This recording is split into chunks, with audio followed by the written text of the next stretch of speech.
अभी हम जहाँ खड़े हैं, हमारी स्थिति दीनहीन है। हम जो कर रहे हैं, हम उस पर कोई विश्वास नहीं है। पहले जब पूजा विधान होता था, शुभ मुहूर्त निकालते थे, तो व्यक्ति में आत्मविश्वास भरा जाता था कि तुम जो कर रहे हो वो सर्वश्रेष्ठ है। पूरी पृथ्वी पर तुम्हारे अलावा अभी कोई महत्वपूर्ण व्यक्ति नहीं है। तुम जो करोगे वो सर्वश्रेष्ठ होगा, सर्वश्रेष्ठ परिणाम कार्य होगा। हम पुराने मंदिरों को देखते हैं तो उनकी कला कितनी सर्वोच्च नजर आती है। पुराने कार्य, पुराने भवन, पुराना साहित्य, पुराना विज्ञान।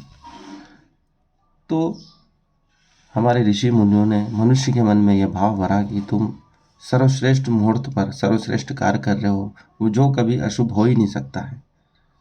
यह मनुष्य की संकल्प शक्ति को बढ़ाने वाला प्रयास था, मनुष्य को संकल्पवान बनाने का प्रयास था। आज हम जिस दो राह पर खड़े हैं, न तो हम पुरानी सनातन मान्यताओं को मानने के लिए तैयार है और न ही पश्चिम को स्वीकार करने के लिए। हम बीच में खड़े हैं। हमारा क्या होगा? बीच में डोलती हुई नाव कभी लक्ष्य को प्राप्त नहीं कर सकती है। पश्चिम के पास आज पूर्ण ज्ञान है।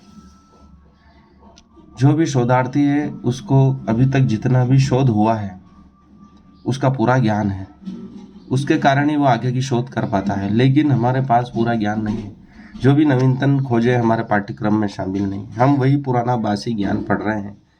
उसके बाद कई शोध हो चुके हैं, जबकि पश्चिम के विश्वविद्यालयों में जो भी नया शोध होता है पाठ्यक्रम में शामिल किया जाता है, उसके बाद का ज्ञान या शोध विद्यार्थी करते हैं तो वो नई तकनीक का, नए विज्ञान का आविष्कार करते रहते हैं।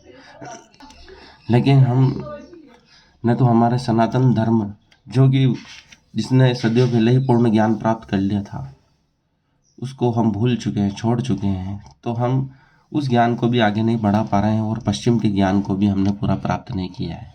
इसलिए हम पूरी दुनिया में पीछे रह गए हैं। हमें किसी भी एक चीज़ में आगे आना होगा। या तो हम सनातन धर्म के ज्ञान को पूरा प्राप्त कर लें, फिर उसके आगे बढ़ें। हमारी शोधें आर्यभट्ट के बाद बंद हो गई है। गणित के क्षेत्र में, विज्ञान में नागार्जुन के बाद शोधें बंद हो गई हैं। लेकिन पश्चिम में लगातार सनातन धर्म के ज्ञान को भी वो वेदों शास्त्रों को पढ़ रहे हैं और उसमें से नई नई शोधें कर रहे हैं। उसके द्वारा ही रॉकेट को चंद्रमा पर भेजा गया है, मंगल पर भेजा गया है। लेकिन हम हमारे सनातन धर्म के ज्ञान को स्वीकार नहीं कर रहे हैं। हम उसी चीज़ को वापस पढ़ रहे हैं जो हमने पहले प्राप्त कर लिया था, लेकिन वो पश्चिम के माध्यम से कर रहे हैं।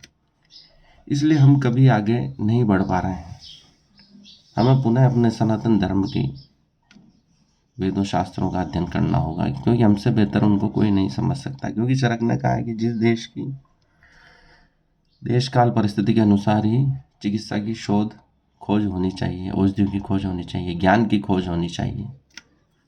हम पश्चिम के ज्ञान को, उनके लेखकों की भाषा, विचार शक्ति को इतना आसानी से समझ नहीं सकते, क्योंकि वो अभी पुरातन काल की, पाषाण काल की वैचारिक शैली है। लेकिन हम उनसे कई गुना आगे बढ़ चुके थे। हम उस आगे बढ़े हुए को और आगे बढ़ाना है, तभी हम दुनिया में आगे, तकनीक के मामले में, विज्ञान के मामले में, ज्ञान के मामले में, अध्यात्म के मामले में आ पाएंगे। अभी भी हमारे पास ऐसी चीज़ है अध्यात्म, जिसमें हम आगे आ सकते हैं। लेकिन हम अपने ही ज्ञान को भूल चुके हैं, दीनहीन बन चुके हैं, दुखी हो रहे हैं। जबकि हिरण के नाभि में ही सुरभि छुपी हुई है, सुगंध छुपी हुई है। उसको देखने की आवश्यकता है, टटोलने की आवश्यकता है, शांतिपूर्वक समय निकालकर प्रयास करने की आवश्यकता है। तभी भारत देश आगे बढ़ पाएगा, सोने की चिड़िया बन पाएगा। धन्यवाद। आज के लिए इतना ही।